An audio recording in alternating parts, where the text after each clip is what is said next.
Maria Feodorovna was Empress of Russia from 1881 to 1894 as the wife of Emperor Alexander III.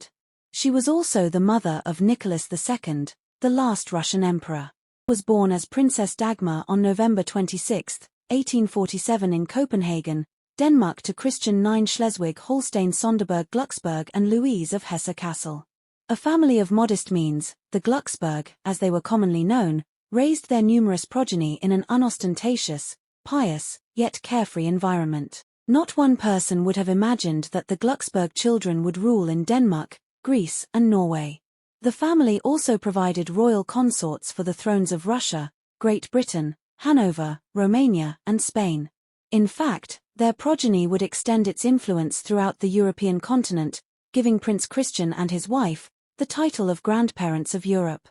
At the time of Dagmar's birth, her father served in the small Danish army, while her mother, born Princess Louise of Hesse-Kassel, tended to the growing family. The family's finances were so strained that both parents actively participated in the education of Dagmar and her other siblings. The Glucksburgs' fortunes began to improve when the childless, and scandal-prone, King Frederick VII of Denmark recognized Prince Christian as his heir in 1852. Since the main line of the Danish royal family would become extinct upon Frederick VII's death, a royal heir had to be found. Prince Christian was not the closest relative to the throne, but his image was the least compromised by foreign entanglements. In the meantime, Dagmar and her ravishing elder sister, Alexandra, continued their education at the Yellow Palace. In the early 1860s, three important events made the Danish royal family famous worldwide. Her sister Alexandra married Edward, the future King of England. Her brother William of Denmark became the King of Greece, he adopted the name George I, and lastly, King Frederick VII died and was succeeded by Prince Christian under the name Christian IX. These events improved the marriage prospects of Princess Dagmar. Her mother Queen Louise had connections with Russia's royal court and wanted a good marriage for her daughter. The Queen and Russia's Empress Maria Alexandrova, wife of Tsar Alexander II, came from two branches of the old German princely family of Hesse. By the end of 1864, her enterprise seemed complete when it was announced that Princess Dagmar of Denmark would marry the Tsarevich Nicholas Alexandrovich, heir of Tsar Alexander II. Tragedy struck poor Dagmar when the Tsarevich suddenly fell sick and died in 1865. At barely 18 years of age, Dagmar found herself without her dashing groom. None too soon her mother and future mother-in-law decided to marry Dagmar off to the new Tsarevich. Grand Duke Alexander Alexandrovich of Russia was a tall, well-built, strong man. Remembered by his family for his ability to bend iron rods, Alexander had been secretly in love with his deceased brother's future wife. Replacing Nicholas with Alexander was not to be a difficult task. On the other side, Dagmar slowly developed an intense love for her bear-like handsome new prince. Following Romanov court custom, Dagmar adopted the Orthodox religion under the name of Maria Feodorovna. Soon after, Alexander and the newly baptized Maria were married in a sumptuous ceremony in St. Petersburg attended by many other royalty. Maria and Alexander's married life followed a leisurely path only interrupted by the arrival of children, Alexander in 1867, Nicholas in 1868, George in 1870, Xenia in 1872, Michael in 1878 and Olga in 1882. Of the 6 imperial children, Alexander did not survive infancy, George died of tuberculosis in 1898, and Nicholas and Michael were killed during the Russian Revolution. During the bitter cold winter of 1881, this peaceful existence came to an abrupt end at the hands of terrorists. In the afternoon of March 13, 1881, Tsar Alexander II was assassinated outside the Winter Palace by leftist revolutionaries. His bomb-torn body was carried almost lifeless into the vast confines of the palace, and by darkness Russia had a new monarch, Alexander III, and she became the Empress consort. The Empress Maria Feodorovna's reign was blighted by assassination attempts on her husband and the imperial family. They lived outside St. Petersburg in the Gatchina Palace under constant guard. Countless plots to kill the Tsar were thwarted by the secret police, including one that led to the hanging of Lenin's older brother as a co-conspirator. Despite living under the shadow of the assassin's bomb, knife or bullet, the Empress was a popular consort and a bright, beautiful presence as chatelaine of the Winter Palace, the Kremlin and the Crimean Summer Palace of Livadia. As a general rule, Maria Feodorovna relished her role as the wife of Europe's most powerful monarch. She became the most elegant empress St. Petersburg had ever witnessed, and society followed her every whim. Maria Feodorovna fulfilled her role to perfection, bringing an enormous degree of elegance to a court sorely famous for its wasteful decadence. Like her sister Alexandra of Wales, Maria Feodorovna was a devoted, doting mother who spoiled her children.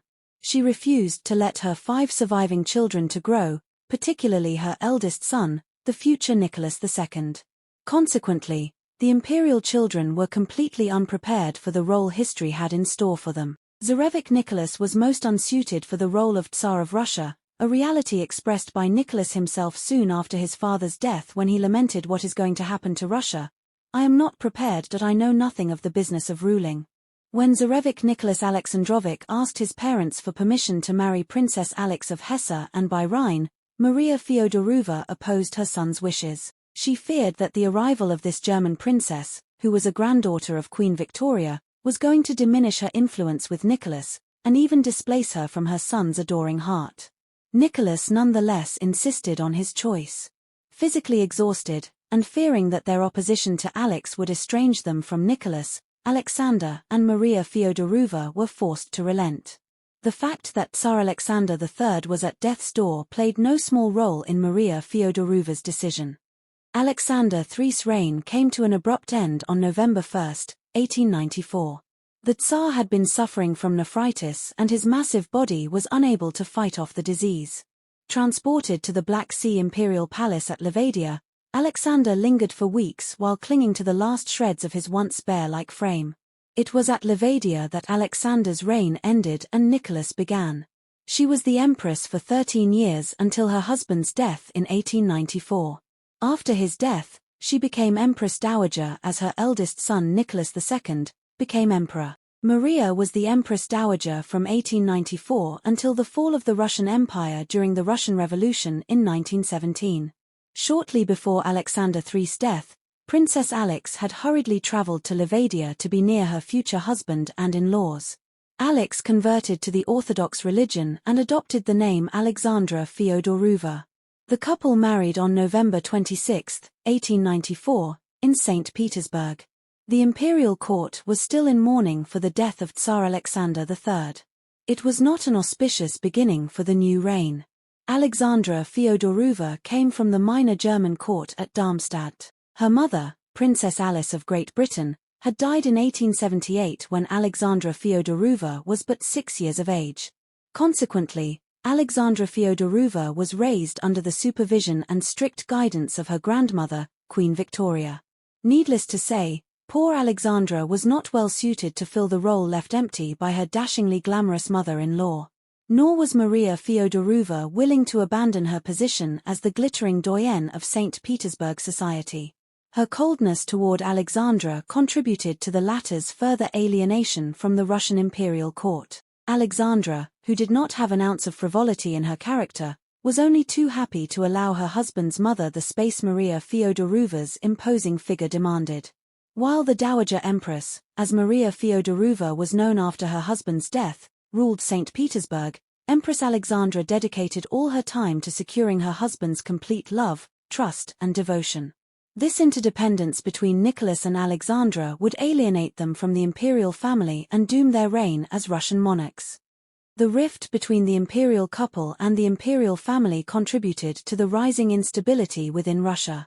Nicholas was torn between his family's constant meddling in affairs of state, and his wife constant prodding to act more decisively. Alexandra's inability to produce a male heir, after the birth of 4 beautiful daughters, led to considerable rumblings against her. And to worsen the situation, once the heir arrived in 1904, the poor little boy was afflicted with the dreaded royal disease, hemophilia. In what became the worst mistake ever made by the imperial couple, Nicholas and Alexandra decided to keep their son's disease a secret, robbing themselves of the understanding and compassion of the Russian people. Instead, as the imperial couple's life became more secluded and secretive, the rumor mills gained speed. Slowly, but surely, Alexandra and Nicholas' reputation was eroded by wild tales about the child's afflictions.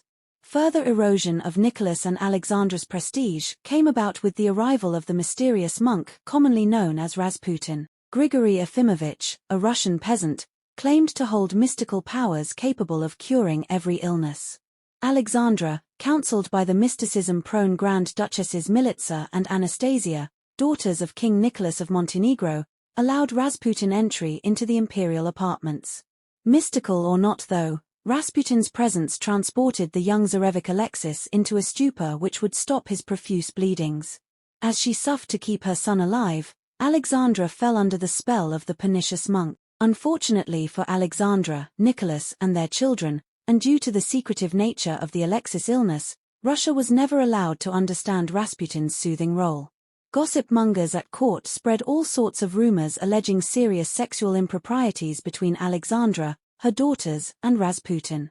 Secluded in the vast confines of the Alexander Palace at Tsarskoye Selo, Alexandra continued her secluded existence, unknowingly allowing the rumors to spread. In the meantime, the Dowager Empress Maria Feodorovna realized her complete inability to exert any further influence with her son. She could no longer convince Nicholas II to eradicate Rasputin's influence from the imperial household. Nicholas, mortified by his son's suffering and blinded by his devotion to Alexandra, refused to heed the advice of his mother. The gulf between the Tsar and his family gradually widened until it was unbridgeable. After her husband's death, 47-year-old Maria Feodorovna spent a considerable amount of time carrying out her duties as Dowager Empress. Her charities consumed great efforts, as did her involvement in Petersburg society. More often than not, Maria Feodorovna spent a considerable amount of time traveling to Europe to visit family in Copenhagen, London, and Athens. She also acquired a villa, Hvidor, in the Danish countryside where she usually retired with her sister Alexandra. Summers would find her cruising the seas aboard her luxurious yacht, the Polar Star. It was during this period when the adventures of her children gave her much to worry about. Grand Duchess Xenia had married the Grand Duke Alexander Mikhailovich, her father's first cousin. Grand Duke Michael had resisted contracting a royal marriage and finally opted to elope with a twice-divorced woman by the name of Natasha Wolfert, his longtime mistress. The Dowager Empress felt yet another disappointment when the marriage she had arranged for her youngest daughter Olga, to Duke Peter of Oldenburg, collapsed. Maria Feodorovna had arranged this marriage, much to Olga's opposition, to keep her daughter within Russia. Peter, on the other hand, a known homosexual in St. Petersburg, saw the opportunity represented by an arranged marriage to Olga an enormous dowry and social position as the Tsar's brother-in-law. Needless to say, the marriage of Olga and Peter brought nothing but disappointment and frustration to all involved. The war years saw Maria Feodorovna contributing to the Russian war efforts as head of the Russian Red Cross. She continued her charities and was constantly seen visiting hospitals and comforting wounded soldiers. It was during this time, when Russia's government seemed adrift, that the Dowager Empress lost complete faith in her daughter-in-law's involvement in governing the empire. Like many other Romanovs, Maria Feodorovna desperately tried to convince her son that Alexandra's involvement in affairs of state was eroding the monarchy's support. As Russia's military woes piled and the army turned into a disorganized embarrassment, the Dowager Empress could do nothing to break the bond between Nicholas and Alexandra and watched from the sidelines as the dynasty crumbled and the Tsar abdicated. She only saw Nicholas once after the abdication before being compelled to flee to her estates in Livadia. Maria Feodorovna refused to leave Russia even when news came telling her that the entire imperial family had been shot dead in a basement in Yekaterinburg in 1918. She was only persuaded to flee Russia when King George V sent HMS Marlborough to rescue her and what was left of the Romanovs. The Dowager Empress never returned to Russia. She lived out her exile as a guest of sister the Dowager Queen Alexandra at Marlborough House in London and Sandringham House in Norfolk. The sisters bought a modest house outside Copenhagen called Hvidor where the Dowager Empress died in 1928. Contrary to popular belief, the Dowager Empress never met pretender Anna Anderson, who claimed she was granddaughter Anastasia and had escaped the Bolshevik bullets in Yekaterinburg. According to her daughter the Grand Duchess Olga, the Dowager Empress had reconciled herself to the death of her son and his family. The best of the Dowager Empress's jewels, smuggled out of the Anichkov Palace by a British diplomat Bertie Stopford, found their way into the British royal family jewels when Queen Mary acquired them in the late 1920s. Maria died 10 years later in 1928, she was 80 years old.